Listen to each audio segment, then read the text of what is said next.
नमस्कार दोस्तों, स्वागत है आपका हमारे channel target for IAS and MPSC with के। आज है 14 जुलाई 2021 और हम लोग डिस्कस करेंगे आज का मध्य प्रदेश का करंट अफेयर। आज का करंट अफेयर दोस्तों काफ़ी अधिक इंपॉर्टेंट होने वाला है। आज के इस करंट अफेयर में हम लोग डिस्कस करेंगे रत्नेश गुरु स्मृति बैडमिंटन टूर्नामेंट की जो विजेता कौन सी टीम रही है, तो काफ़ी अधिक इंपॉर्टेंट है। कहाँ पर यह ऑर्गेनाइज हुआ था सभी कुछ देखेंगे। और यहाँ पर आप देखेंगे माननीय मुख्यमंत्री शिवराज सिंह चौहान जी बैठे हुए हैं और यहाँ पर एक ऐप का लॉन्च किया गया है। तो कौन सा विभाग है जिसके अंतर्गत इस ऐप को लॉन्च किया गया है और भी अन्य इंपॉर्टेंट फैक्ट इससे संबंधित हम यहाँ पर डिस्कस करेंगे। और भी कुछ इंपॉर्टेंट करंट अफेयर के फैक्ट जो कि आज काफ़ी अधिक इंपॉर्टेंट होने वाले हैं।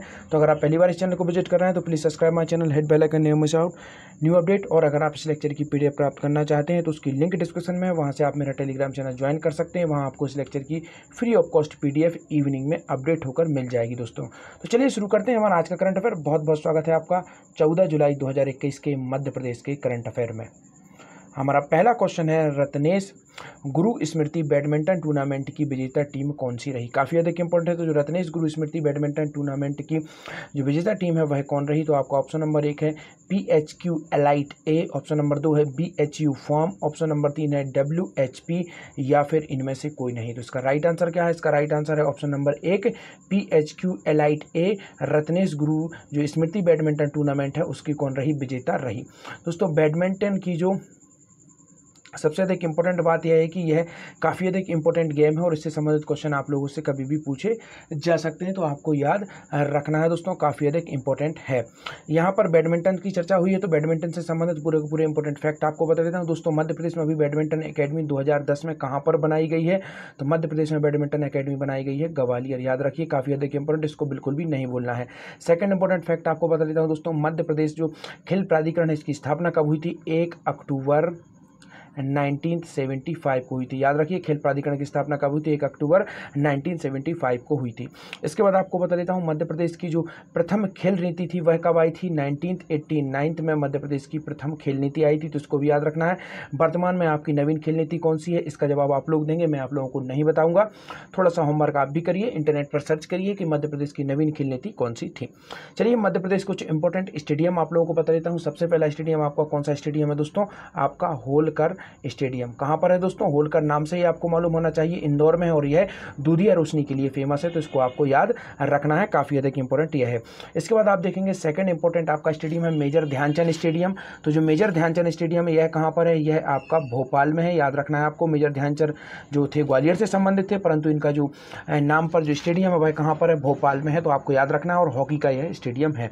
इसके बाद आपको याद रखना है दोस्तों तात्या टोपे स्टेडियम कहां पर है दोस्तों? काफी अधिक इंपॉर्टेंट है। तो तात्या टोपे स्टेडियम भी भोपाल में है और यह काफी अधिक इंपॉर्टेंट है। जर्मन ट्रैक की यहां पर सुविधा है और पूर्णतः सौर ऊर्जा से संचालित एकमात्र स्टेडियम है मध्य प्रदेश का। मध्य प्रदेश का सबसे बड़ा इंडोर स्टेडियम कौन सा है दोस्तों? तो अभय खेल प्रसाद स्टेडियम है और यह कहां पर है दोस्तों? यह आपका इंदौर में है। याद रखना है। मध्य प्रदेश का जो क्रिकेट एसोसिएशन है उसकी स्थापना कब हुई थी? आपकी हुई थी 1941 में इसकी स्थापना हुई थी। इंदौर से यह संबंधित है। और जो होलकर क्रिकेट एकेडमी है दोस्तों, वो प्रथम होलकर जो क्लब था क्रिकेट वह कब बना था दोस्तों? 1890 में। इसको भी आपको याद रखना है, बिल्कुल भी भूलना नहीं है। इसके बाद हम लोग आपको बताता हूँ मध्य प्रदेश की खेल राजधानी किसे कहा जाता है? इंदौर को कहा जाता है, याद रखना है आपको। और मध्य प्रदेश की प्रथम खेल पत्रिका जिसका नाम क्या था? हलचल, कहाँ से आई थी? इंदौर से ही आई थी। कब आई थी? 1915 में इसे लागू किया गया था, निकाली गई थी। यह कहाँ से? इंदौर से। दोस्तों मध्य प्रदेश में हॉकी की नर्सरी किस शहर को कहा जाता है? भोपाल को कहा जाता है। किसे कहा जाता है दोस्तों? भोपाल को कहा जाता है दोस्तों। इसके बाद आपको बताना चाहूँगा जो आपकी टेबल टेनिस एकेडमी है वह कहाँ पर है दोस्तों? 1957 में इस्टेब्लिश की गई थी। कहाँ पर की गई थी? जबलपुर में। याद रखना है, जबलपुर में। और दोस्तों 2013 में जबलपुर में दोस्तों तीरंदाजी की एकेडमी इस्टेब्लिश की गई थी। कहाँ पर? जबलपुर में। और जबलपुर में ही दोस्तों आप देखेंगे 1946 में आपकी यहाँ पर हमने देखा टेबल टेनिस और ओनली जो टेनिस है दोस्तों उसकी कहाँ पर की गई थी? आपकी जबलपुर में की गई थी, 1946 में की गई थी। तो यह भी आपको इंपॉर्टेंट है, काफ़ी अधिक इंपॉर्टेंट है, याद रखना है। महिला हॉकी एकेडमी, याद रखना है वर्ड को, क्या नाम इसका? महिला हॉकी एकेडमी कहाँ पर है दोस्तों? यह है आपके ग्वालियर में में 2006 में इसे यहाँ पर इस्टेब्लिश किया गया था। दोस्तों मध्य प्रदेश की जो एक और इम्पोर्टेंट है, जो क्रिकेट एकेडमी खोली गई है अभी नई, वह कहाँ पर खोली गई है, वह खोली गई है आपके शिवपुरी में, उसे खोला गया है दोस्तों। और किस सन में इसे खोला गया था, 2016 में इसे खोला गया था। और एथलेटिक्स एकेडमी कहाँ पर है, इसको भी याद रखना है। तो एथलेटिक्स एकेडमी आपकी कहाँ पर है, भोपाल में एथलेटिक्स एकेडमी है, तो इसको भी आपको याद रखना है। काफ़ी अधिक इंपॉर्टेंट यह हो जाता है एथलेटिक्स एकेडमी, जो कि काफ़ी अधिक इंपॉर्टेंट है। दोस्तों लगभग जितने भी इंपॉर्टेंट खेल थे यहाँ से संबंधित मैंने आपको पूरे बता दिए, खेल से संबंधित जितने क्वेश्चन। एक और स्टेडियम आपको बता देता हूँ, रानी ताल स्टेडियम दोस्तों, काफ़ी अधिक इंपॉर्टेंट है। यहाँ पर वेलोड्रम की सुविधा है। वेलोड्रम से तात्पर्य है दोस्तों जो साइकिलिंग की जाती है दोस्तों, आपको मालूम होना चाहिए। उसका ट्रैक होता है इस तरीके से, आप देखेंगे राउंड एंड राउंड ट्रैक होता है, कभी भी आप देखिए इंटरनेट पर निकाल के। तो उसका जो वेलोड्रम की व्यवस्था है एकमात्र अपना जबलपुर में है, रानीताल स्टेडियम जिसका नाम है। यहाँ पर कब इसे इस्टेब्लिश किया गया था, 1999 में इसे यहाँ पर बना दिया गया था। तो ये आपको याद रखना है, काफ़ी अधिक इंपॉर्टेंट है। और अशोक पटेल एक स्टेडियम है दोस्तों, वह कहाँ पर है, वह भी जबलपुर में ही है। और बॉम्बे अली स्टेडियम नाम का भी एक स्टेडियम है, वह कहाँ पर है दोस्तों, बॉम्बे अली स्टेडियम है आपका भोपाल में। तो इसको भी आपको याद रखना है। चलिए आइए देखते हैं क्या है पूरी न्यूज। PHQ एलाइट ए बनी रत्नेश गुरु स्मृति बैडमिंटन टूर्नामेंट की विजेता। नगरीय निकाय भूपेंद्र सिंह ने पुरस्कारों का वितरण किया।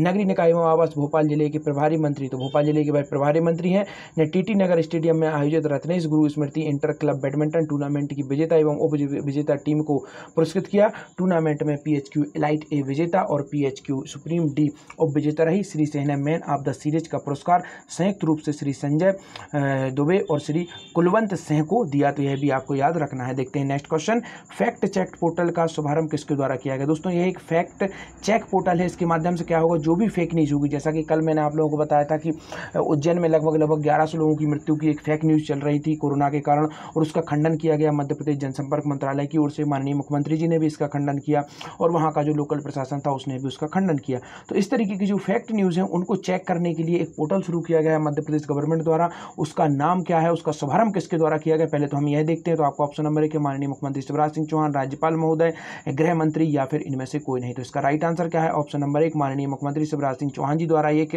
फैक्ट चेक जो पोर्टल है उसका शुभारंभ किया गया है। दोस्तों मध्य प्रदेश के भी राज्यपाल कौन बने हैं, छगन सिंह पटेल बने हैं दोस्तों। काफी अधिक इंपॉर्टेंट है, किस नंबर के हैं, यह 30वें नंबर के, और यह कहाँ से संबंधित है, यह गुजरात से संबंधित, तो आपको याद रखना है।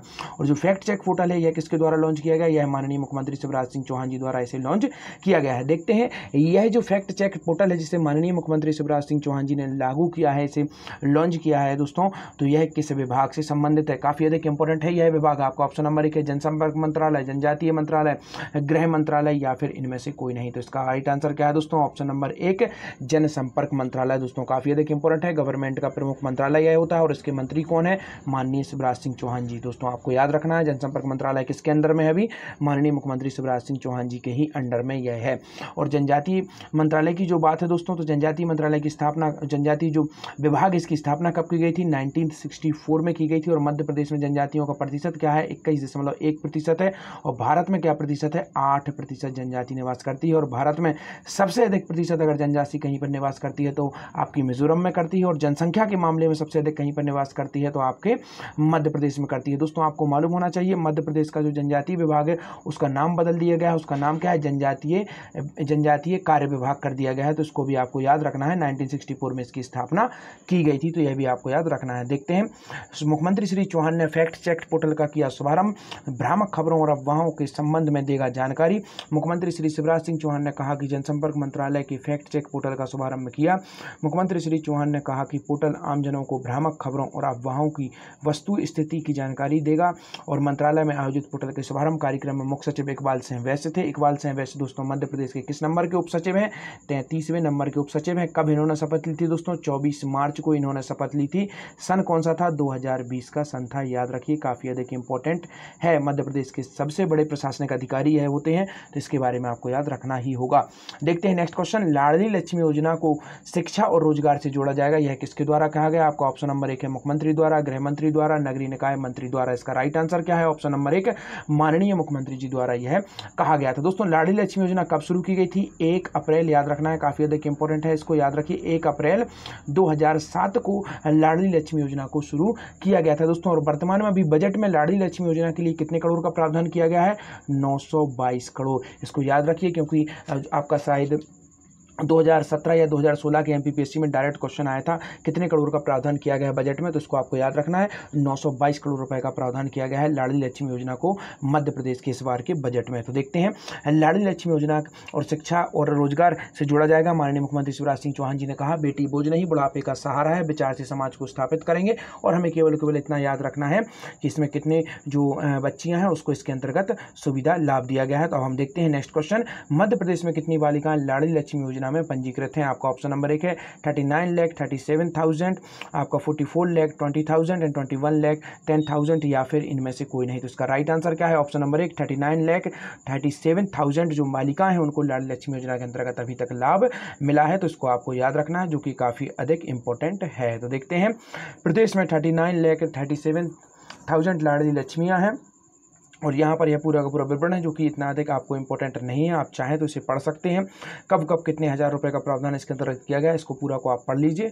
और मेंस के हिसाब से इंपॉर्टेंट है परंतु प्री में आपको इतना याद रखना है कि कितनी महिलाओं को कितनी बच्चियों को इसके अंतर्गत फायदा दिया गया है। तो चलिए देखते हैं आज के आपके क्वेश्चन, मध्य प्रदेश की अब तक की सबसे सस्ती सोलर परियोजना कहाँ से प्राप्त होगी। नेक्स्ट आपका क्वेश्चन है मंत्री श्री डंकर पटेल द्वारा लगभग 15 करोड़ के कार्यों का भूमि पूजन किस जिले में किया गया। और थर्ड क्वेश्चन है 30 दिन के अंदर बिल्डिंग परमिशन देना होगा, यह किसके द्वारा कहा गया। दोस्तों वीडियो अगर अच्छी लगी हो तो चैनल को सब्सक्राइब कर दीजिए, लाइक कर दीजिए और शेयर कर दीजिए। और टेलीग्राम चैनल से जो आपकी फ्री ऑफ कॉस्ट पीडीएफ है उसको लेना ना भूलिए, इवनिंग में आपको पीडीएफ मिल जाएगी। धन्यवाद दोस्तों।